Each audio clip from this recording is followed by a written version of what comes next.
Now let's take a look at where the power of the spider guard comes from, and it comes from the idea of pressure. Now, to take it back a step, say if Stefan's on his back, when we're talking about, say, side control, pressure comes from our body weight, how we apply our body weight. So right now, I've got a lot of weight on the ground, but not a ton on Stefan. As I take my knees off the ground, as I start pulling into him and pushing, I create pressure that we understand what pressure means from the top. So we create pressure from the spider guard by pulling on their sleeve and pushing into their bicep. So for example, here it looks like there's some good pressure, but Stefan can easily pop his elbow off. Why? Notice this arm being straight. There's no pull, so there might be a strong kick, but I'm essentially not controlling that arm at all. As I keep this arm bent and straighten that leg, now Stefan tries to move that elbow. It's a world of difference. And for for you folks at home, it's actually almost hurting my bicep. It's uncomfortable.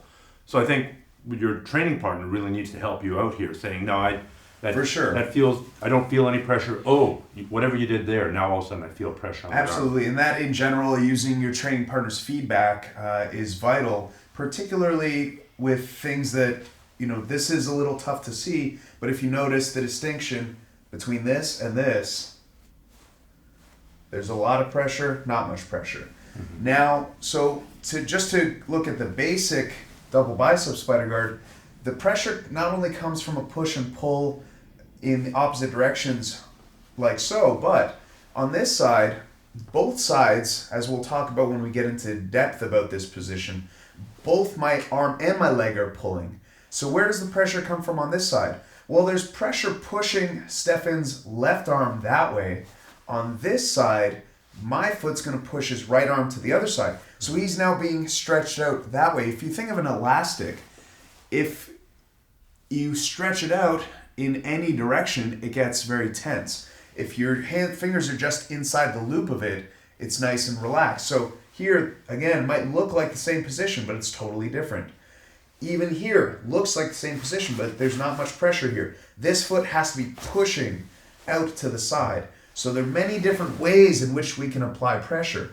Now, this idea doesn't just apply to the biceps. If I were to, say, switch off to a collar, here again, I can be using the collar to create a counter pressure against the sideways stretch there. I could be pushing on the hip here, but there's this really important idea of a push and a pull with our hands and our feet, but also with your foot and your opposite foot, stretching them out. So this idea of constantly keeping them stretched out is how we apply pressure. And then the other idea of pressure that I think is really important to understand is not just the physical pressure, but the kind of mental or aggression pressure that you put on someone. And part of the reason that this project gives you so many options for attacking is because if you can constantly keep your opponent off balance, if you can constantly keep them under attack, that's a form of pressure as well. And that style of play is something I really enjoy offensively.